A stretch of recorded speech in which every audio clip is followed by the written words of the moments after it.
Bok, ja sam Petra i dobrodošli nazad na moj kanal.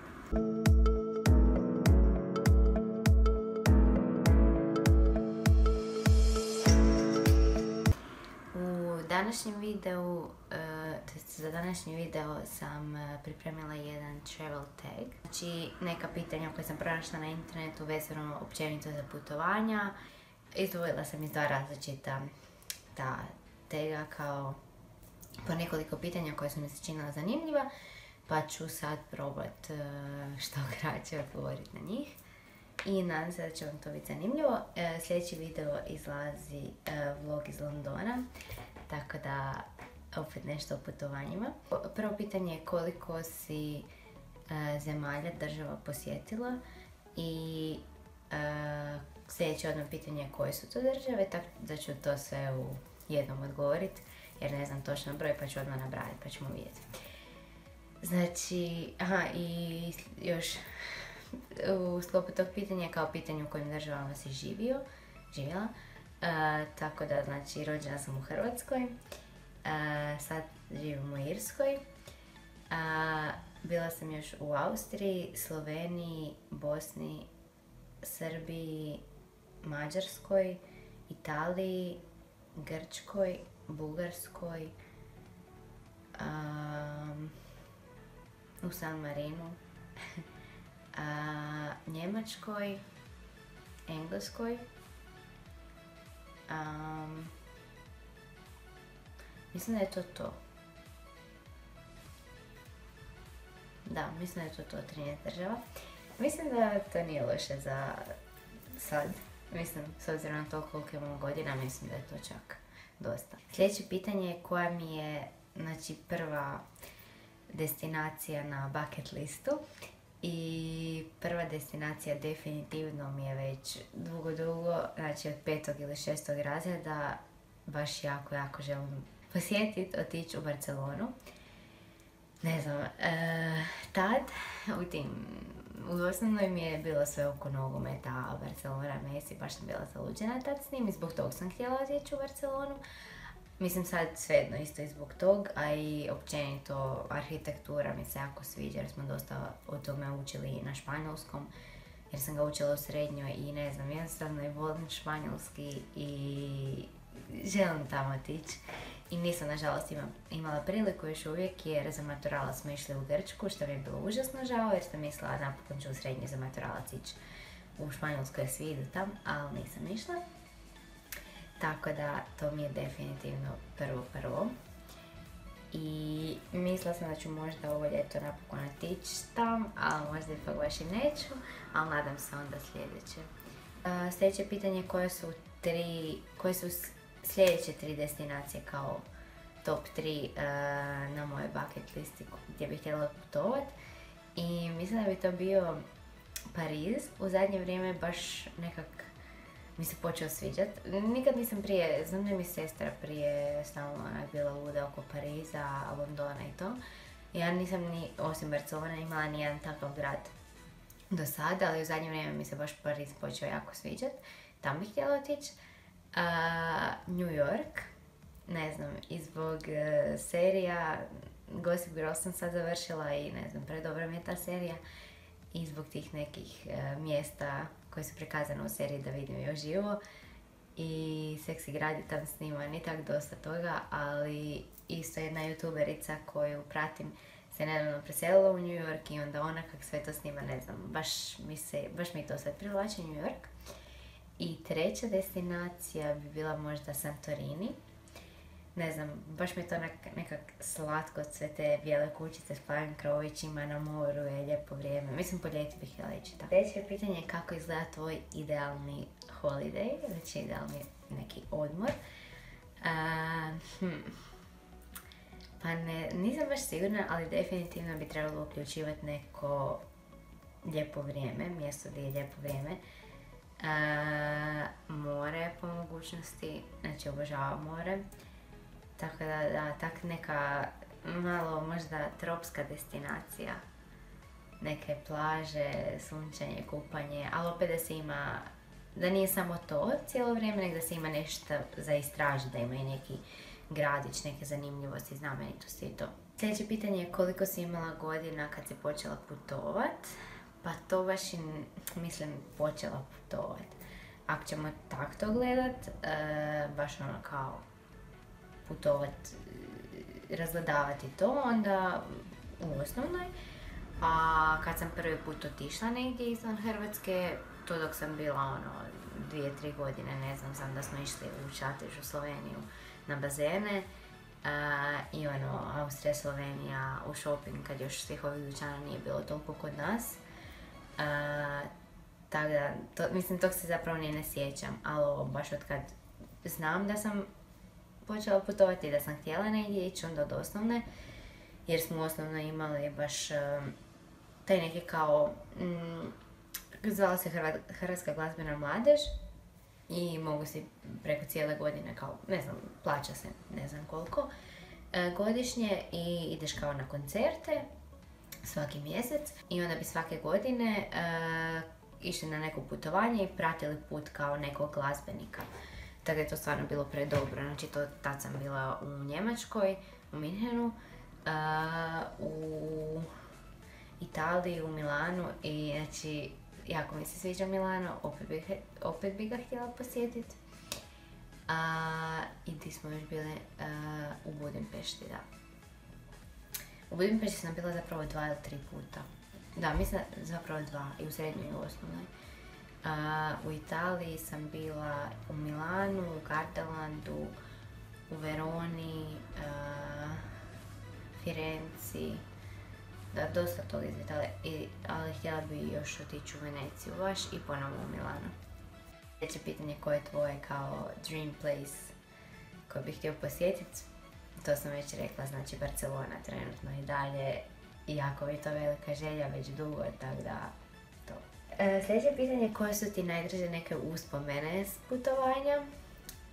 To ne mogu baš točno reći, ne znam, svako putovanje nosi nešto sa sobom. Naravno da je mi na svakom putovanju u svakoj državi, svakom gradu bilo nešto mi se sviđalo i nešto mi je bilo zanimljivo i lijepo. Općenito taj pojam putovanja mi je predobar, ali znam da nam je uvijek u osnovnoj, oko cijelog tog putovanja nama je uvijek bio taj najdraži dio taj u busu dok se putuje, ono, svima bi bio onak problem, ovo putuje se 10-12 sati, dobro ne baš 12 vjerojatno, a mislim ko zna, ne znam. Ali ne znam, nama je to onako uvijek bilo prefora, opremili bi se sa zvučnicima, pjesma, cijelo vrijeme bi tako puštali muziku, zezali se u busu i to zapravo, to je meni nekad bio i najbolji dio. Najdraža hrana koju sam probala iz neke druge države, pa churrosi, iako još nisam bila u Španjolskoj, nisam ih probala tamo, to je njihova kao hrana, to je desert. Probala sam ih u Zagrebu i to u Irskoj, ne znam, to mi je baš jako fino, tako da moram probati tamo. Ali baš ovak da sam iz neke države ne probala što mi je onako ostalo upečatljivo fino, baš i nisam. U Bugarskoj sam se najela one šopske salate, ne mogu više pogledat. U Estoniji, Estoniju sam još zaboravila, 14 država onda. U Estoniji sam probala tu neku njihovu ribu, nije fina. Talijanska pizza mi ne valja jer mi je pretanko na njihovo tijesto. Tako da stvarno ne znam baš koju bih hranu mogla izdvojiti za neku državu, ne znam. U Sarajevu ćevapi njihovi, jedino to. Sljedeće pitanje je jesi li stekla neka prijateljstva na putovanjima, to jest neke prijatelje iz drugih država i kako si ih upoznala. Pa, s obzirom da sam u srednjoj imala priliku sudjelovati u Erasmus projektu, što mi je užasno drago i baš je bio projekt vezan za kulturu i različitosti i sličnosti u kulturama. Tako da sam imala priliku ići na razmjenu u Bugarsku i u Estoniju i znači to su dvije države koje mi je užasno drago da sam posjetila i što sam provela u svakoj od te dvije države po tjedan dana i to još u host obitelji, znači bila sam smještena u obitelji dvije cure koje su isto sudjelovale u projektu, tako da sam mogla vidjeti malo više cijeli taj njihov život, njihovu kulturu. I to mi je stvarno predobro iskustvo i ne znam, jako sam sretna i zadovoljna zbog toga jer mislim da nema da malo ljudi ima priliku tak nešto doživjeti. I Bugarska i Estonija same po sebi, da, drago mi je da sam ih posjetila naravno, ali nikad mi, ne mogu reći nikad, jer htjela bi posjetiti sve države na svijetu da mogu, ali ne bi mi nikad bile kao neke top destinacije, koje bi baš htjela jako posjetiti, a opet sam ih sad imala priliku posjetiti, tako da mi je drago. Znači, tako da imam, znači, mislim, ne mogu nazvati prijateljima, ali kao poznanike s kojima sam sudjelovala u tom projektu iz Estonije, Bugarske. Ako vas možda zanima detaljnije o tom cijelom Erasmus projektu u kojem sam sudjelovala, žao mi što tad nisam snimala za YouTube jer mislim da bi imala neke predobre videe sa svima iz tih država. Ali da, ako vas možda zanima nešto detaljnije ili o tome u osnovi šta sam išla na ta putovanja kao glazbeno povezana ili ovo s ovim projektom u srednjoj, mogu vam i o tome snimiti detaljniji video. Sad je pitanje koje ti je kao neko najgore sjećanje na putovanjima.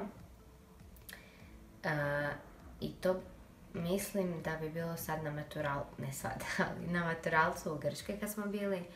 Prvo Atena ko grad, znači taj centar, mi smo bili smješteni u centru i hotel nam je bio doslovno preko puta neke strašne napuštene zgrade, znači užas. I dobro, to ajde, nebitno, ne moraš gledat kroz prozor, ali ono. Centar Atene, to onak na večer, po noći, znači mi smo se bojali tam hodati koliko je to bilo onak sve kao nekak mračno, napušteno, smrdilo je, ne znam, baš mi se nije sviđalo, nismo se uopće sigurno osjećali. I na Zakintusu isto smo imali neki hotel u kojem je bio neki jako čudan čovjek koji je tam radio i onak bacio je neke glupe fore ravno curama. Meni, ja sam bila još 3 frendice u sobi i nije nam radila roleta, nismo mogli dići roletu da izađemo na balkon. I on je kao došao da nam to popravi i onak, ne znam, rekao je nešto tipa, mi smo rekli kao da je užasno vruće, da želimo otvoriti kao. I onda nešto kao skomentirao tipa kao da je vruće zbog nas 4 i tak neke grozno, baš ne znam. I jednoj curi je ušao u sobu dok je spavala i ne znam još kakve su točno scene bile s njima, ali nije nam to baš bilo dobro, neko iskustvo fakat. Koju bi državu opet htjela posjetiti i zašto? Pa, mislim, sve mi je bilo lijepo, tako da bi sve opet htjela posjetiti. Možda tu državu, ali možda neki drugi grad. Ali u Italiji bih htjela, da, to sam već rekla, posjetiti Veneciju i mislim još neke druge gradove. Ali htjela bi opet otići u Milano, baš mi se Milano svidio. I htjela bi opet otići u Srbiju, u Beograd i u Novi Sad, ali opet u Beograd, zašto sam bila 2 puta i nijednom još nisam imala priliku izaći, a svi kažu da je tamo najbolji, da su tamo najbolji izlasci, najbolji provod, tako da želim stvarno to doživjeti. I nadam se da ću možda već ovo ljeto imati priliku napokon. 3. sreća. Imam li neke planove za neka nadolazeća putovanja? Pa uvijek ja nešto planiram, ali mislim da bi sljedeće putovanje to moglo biti po ljeti ako se uspijemo sve dogovoriti, ako sve otiđe tako po planu. Planiramo možda otići napraviti jedan mali tur Sarajevo, Beograd i Budva. Nadam se da ćemo se uspjeti sve dogovoriti, da će se uspjeti to ostvariti i stvarno se jako veselim tome. A ako ne to, onda pa bar nešto oko možda napokon ta Venecija, jer ima stvarno tih jeftinih nekih 1-2 dana iz Zagreba. Zašto putuješ? Pa mislim da nemam neki točan, baš pravi odgovor kao razlog zašto putujem. Jednostavno volim istraživati neka nova mjesta, upoznavati neke nove kulture, vidjeti te neke razlike, znamenitosti, ne znam, zanimljivo mi je to jako sve i stvarno da mogu, proputovala bi cijeli svijet. Isto tako htjela bi dosta jezika naučiti i probat ću se baš posvetiti tome malo, jer engleski mislim da dosta dobro znam, to mislim da ne trebam. Mislim, to sad vježbam, tako usavršavam, ali španjolski bi baš htjela upisati neki tečaj da završim, da ga stvarno naučim baš i govorit, jer mislim da dosta čak razumijem, ali baš sama da znam nešto reći ne. Za talijanski isto tako, jer isto do neke razine znam, htjela bi to još bolje. Njemački me baš ne privlači, ruski mi je jako zanimljiv, htjela bi ga naučiti, francuski, portugalski, ne znam, vidjet ćemo. Koja je prva stvar koju provjeriš kada negdje putuješ? Pa o ovom pitanju sam baš razmišljala, ne znam, mislim normalno da provjerim neke destinacije, šta želim posjetiti, šta me zanima i to, ali nekako uvijek kad negdje idem, provjerim kojih to dućana ima, kojih nema kod nas i za koje ona stalno gledam na YouTube slušam, pa da mogu otići tam i nešto kupiti, ali najčešće to završi svaki put tak da tad kad se nađem u prilici da mogu kupiti neke od tih stvari jer napokon dođem do tog nekog dućana tipa Sephora ili tak neš, više ne znam koje sam to proizvode htjela kupiti, tako da. Jesi li putovala po svojoj državi i koje ti je tamo najdraže mjesto?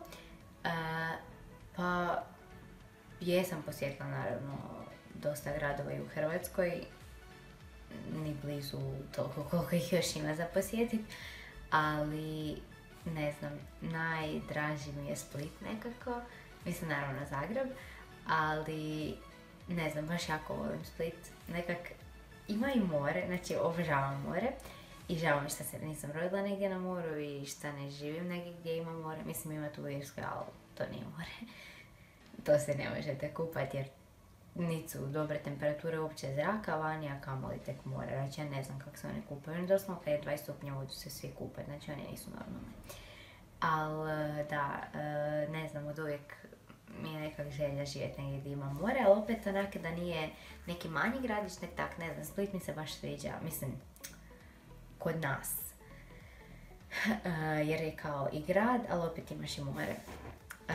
I ne znam, baš ne znam, jako mi se nekak sviđa Split, volim ga, kak izgleda uopće, kak je napravljen, šta sve ima, ne znam. Čak sam ja kao jedno vrijeme govorila da ću ja tam studirati i to, ali da, eto. Gdje nikad ne bi otišla, znači koju državu, grad, nešto nikad ne bi posjetila. Stvarno bih htjela sve posjetiti i sve vidjeti. Iako što mi sad možda jedino pada na pamet, ne bi baš išla tipa u Afganistan, Irak i tak te neke zemlje di se ratuje. Jako me strah tog, baš se jako bojim sveg tog i ne znam, ne bi baš riskirala tak život i da se ja osjećam cijelo vrijeme u strahu samo da bi posjetila tak neku državu da mogu reći da sam tam bila. Koji je najveći neki kao travel dream koji bih htjela ostvariti? Pa ja bih bila najsretnija kad bi mogla u što više država živjeti i raditi. Ne znam, na primjer da imam tu neku mogućnost da mogu u svakoj državi raditi bar po mjesec dana. Čisto da nekak osjetim život u toj državi, njihov, kako se sve kreće kod njih, kulturu, način življenja, običaje. Mislim, mjesec dana mi ne bi vjerojatno bilo dovoljno za to, ali onako otprilike samo da se kao ufuram u taj njihov život, to bi mi bilo stvarno onak san, to mi je san neki, ajmo reći da u svakoj državi tako provedem neko određeno vrijeme da baš mogu kao malo vidjeti kako se to sve tamo odvija. Do koje sam prve destinacije letila s avionom i to bi bilo Zagreb zapravo, kad smo se vraćali sa Zakintosa s Maturalca, letili smo nazad s avionom, znači za Zagreb. Prvi put da sam sama išla negdje s avionom je bilo znači iz Beča za Dublin. Koje su 3 stvari koje bi uzela na svoje putovanje ili odmor da mogu?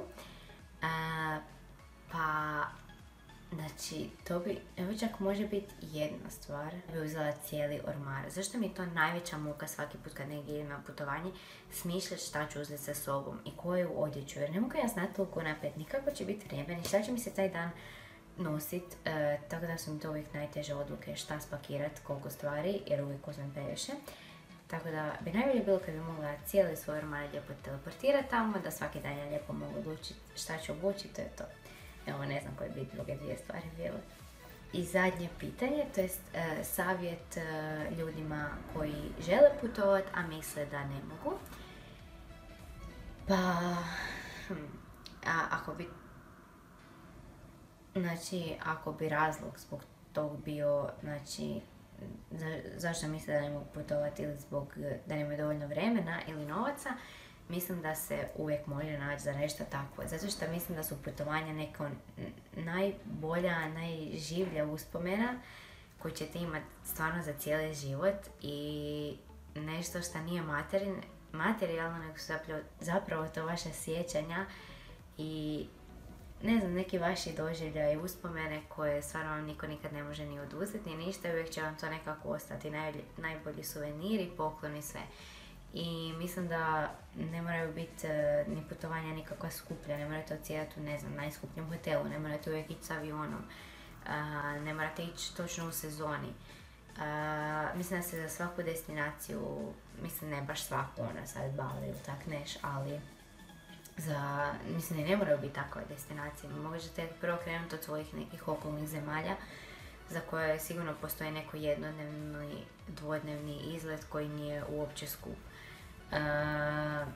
Ne znam, mislim da se može i za putovanje i uštediti i na njima isto, jer da, stvarno su to nekak najbolje i najljepše uspomene koje će vam uvijek ostati i bolje da si, ne znam, priuštite neko putovanje nego da kupite, ne znam, neku skupu torbu, skupu odjeću, jer stvarno neće vam to baš za par godina ništa značiti.